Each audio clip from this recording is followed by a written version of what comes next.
Well, in a few hours, Treasurer Jim Chalmers will deliver the highly anticipated mid-year economic update and is expected to announce billions of dollars in additional expenditure. Among that spending will be a $5.5 billion war chest to use on decisions taken but not yet announced. That's a direct quote, including possible cost of living relief and election sweetener spending. And Treasurer Jim Chalmers joins us now live in Canberra. Good morning to you, Treasurer. Thanks so much for being with us. Thanks, Mon. So when do we find out about what this $5.5 billion war chest will be spent on? Oh, we'll put the budget update out at 10:30, but in every budget and in every budget update under governments of both political persuasions, there's an item called decisions taken but not yet announced. That's about things which aren't ready to be put out yet. Maybe there's a negotiation underway or there's some element of commercial in confidence or something like that. But the decisions taken not announced line in the budget update today will actually be much smaller than what we saw under our predecessors in the last update before an election, and so it won't stand out as a particularly unusual number to have there. Yeah, it's a lot of money though, isn't it? Is it just to help you win the next election? Oh, no, of course not. And I mean, it's a lot of money, but it's not a lot of money in the context of, hundreds of billions of dollars of investment. You know, the most important things that people will notice today in the budget update is extra spending in areas like Medicare and medicines and pensions. And what people will see with the mid-year budget update is a really responsible set of books which reflects the substantial progress that we've made cleaning up the budget since we came to office. The deficit for this year will actually be a little bit smaller than was expected at budget time. And even with some slippage in some of those later years, the budget's about $200 billion stronger than what we inherited. Yeah. So what that means is 2 surpluses in our first 2 years, a smaller deficit in our third year.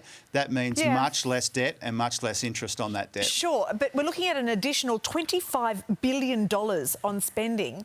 Every time that you spend big like this, Treasurer, inflation stays.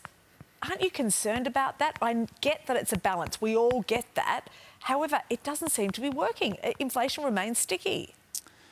Well, I don't agree with you, Mon. I mean, inflation has come down really substantially. Sure, Remember, but it's still really high. And as we always talk about, you know, people are doing it really tough. But it goes further than that, than just giving people handouts. And sure, that's part of it. But honestly, every time you spend, the inflation stays. Not quite right, Mon. I mean, inflation's come down from 7.8 to 2.8, so it's come down substantially.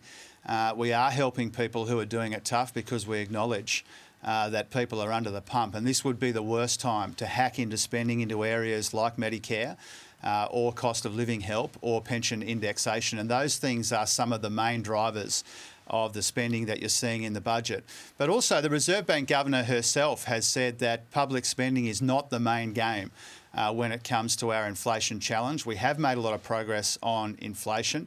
We've got a bit further to travel, but the budget position is a very responsible budget position. The fact that we've delivered those surpluses and a smaller deficit this year, that's about taking pressure off inflation. It's one of the reasons why we've made such substantial progress on inflation since we were elected. Remember, when we came to office, inflation was much higher and it was rising.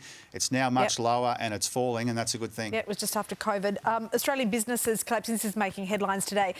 Collapsing at record numbers at the moment. Why do you think that this is so? 12,000 this year alone, businesses that have closed. Why is that happening?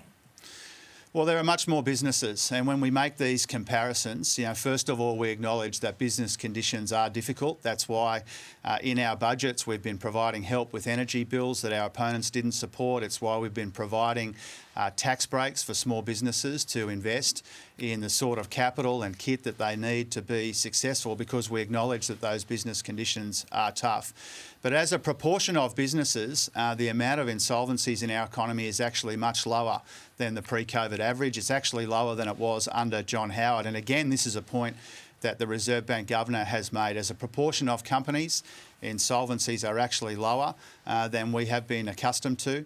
But in saying that, that's not to dismiss the very real pressures that people are under. It's just to provide a bit of additional perspective. Yeah, OK. Well, Treasurer, we know you've got a big day, but before we let you go, I've got to ask you about this. Some of your fellow parliamentarians have voiced their outrage over the sale of gingerbread people biscuits now on sale at Parliament House cafeterias. Are you on the side of a unisex biscuit, or do you prefer it gendered? Geez, those blokes are onto the big issues, aren't they? I'm focused on Totally. inflation, the cost of living, the budget. They're focused on gingerbread man in the cafe. I'm not really a gingerbread man kind of guy. Really? I've been smashing the Christmas M&Ms, unfortunately. I'm not really into the gingerbread.